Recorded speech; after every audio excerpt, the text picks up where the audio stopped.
So the internet is full of a lot of really cool desk setups. In fact, I have been spending so much of my time going down rabbit holes looking at them because I just moved and I currently do not have a desk setup. But the biggest issue I found with all of them is that they feel more like a buying guide rather than actually a list of things you can do to curate a really good space to be in. So in an effort to help you avoid the mistakes that I have made too many times, I came up with a list of 6 things that I think come together to make the perfect desk setup without spending a bunch of money, because I just moved and I ain't got much. Number 1, do some research. Pause. Now I know that I literally just dunked on all this content out there about different desk setups, but the truth is they are a really good source of inspiration in terms of aesthetics. So what I would recommend doing is going on Pinterest, the greatest place to find inspiration, and literally just searching up desk setups, maybe with a keyword or two of the vibe that you want. Take a bunch of those, curate them into a board, and then use that as your reference point when you go to make your desk setup. And you might not be able to get all the stuff that you see in these photos straight away because some of it can be kind of expensive, but it's a really great way to kind of make a starting point that will point you in the direction of the final goal you want to achieve. And that may evolve and change over time, but you need to start somewhere. And it's kind of hard to start with just a blank desk. So this is a little step to help you. Number 2, the placement matters. Oh my goodness, this is the one I got wrong so many times. I would put my desk literally anywhere. The couch, my bed, the toilet, but you get the idea that I didn't really think about where I was trying to put this workspace in my house. But do not stress, because there are 2 very easy rules to remember when you are placing your desk. The first is try and avoid putting it in an area of rest. That's your bedroom, your couch, anywhere that you go to relax. You don't want your workspace to also be there. The second rule is to have as much natural light as possible. My last space, this was not the case. In fact, I think my window in that room may have been 30 by 30 centimeters or this many inches for whoever you freaks are that use inches. I basically got no natural light in there. And I think that had a dramatic impact on my mental well-being. And there's actually been studies that prove that having more natural light improves your mental health, it improves your sleep. It's crazy how much good stuff it does. So take your desk and put it somewhere with a bunch of light. Natural light, mind you. Number 3, who knew ergonomics were important? Now, I get this is not the most exciting topic, but as someone who was not doing this, it matters, because otherwise you're gonna get old and you're gonna have a stuffed back.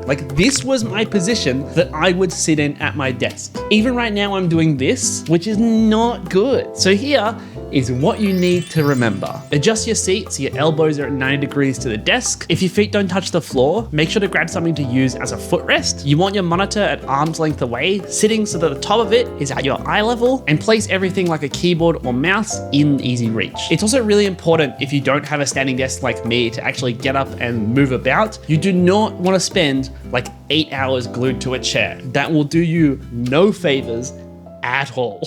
Also, if you want more advice, I've linked a little video in the description for you. Number 4, stay lit, fam. Now, I know I just talked about how great the sun is, but the reality of life is it don't shine all the time. So rather than going and flashbanging yourself with your monitor, go get a lamp or 2. I found this super cute little paper lamp from IKEA and also a monitor bar, which I wasn't planning to buy, but it works really well. And I even put a smart bulb in the paper lamp so that I can change the color and vibe. I mean, the vibes on my desk now are just nice. No notes. Number 5, keep it clean and stop getting distracted. I am so guilty of having a permanently messy desk. But the truth is, a clean desk will equal a clean mind. And I know some of you out there are kind of Sky, we can work with a messy desk, don't even worry about it. My brain works like that. I just need to. I'm telling you, it's not true. So what I recommend doing is cleaning off your desk. If you need stuff that's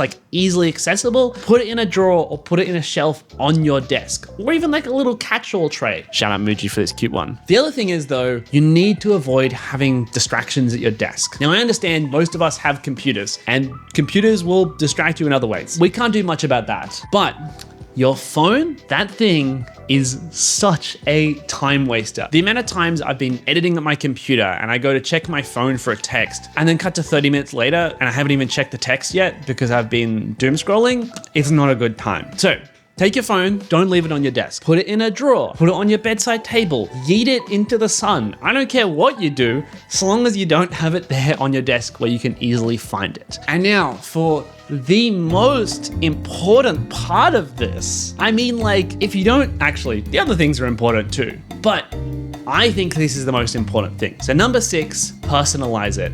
A little. I don't want to be walking into your desk setup and it looks like one of the clinical officers from Severance. Those are cool, not nice to work in. There is no point having a space that you spend hours and hours at if it doesn't look that nice or make you feel at home. So you want to go and sprinkle through a bit of your personality. Now don't go overboard. We don't want to add so much stuff that the workspace becomes cluttered again. We just spend all that time cleaning it right. But little sprinkles, almost like a little dusting of salt across the top, is the way to do it. And you remember that Pinterest board I talked about at the start? This is a great way to find inspiration for how to do this in an aesthetic way. So you're not just kind of throwing stuff everywhere. So my stuff is still a work in progress, but I ended up adding these little Pokemon cards, a really cute Piplup figure, and even this Gundam I built a while back, because they're all little reflections of the stuff that I'm really interested in at the moment. And now when I come to sit at my desk, rather than it just feeling like a clinical workspace, it actually feels like home.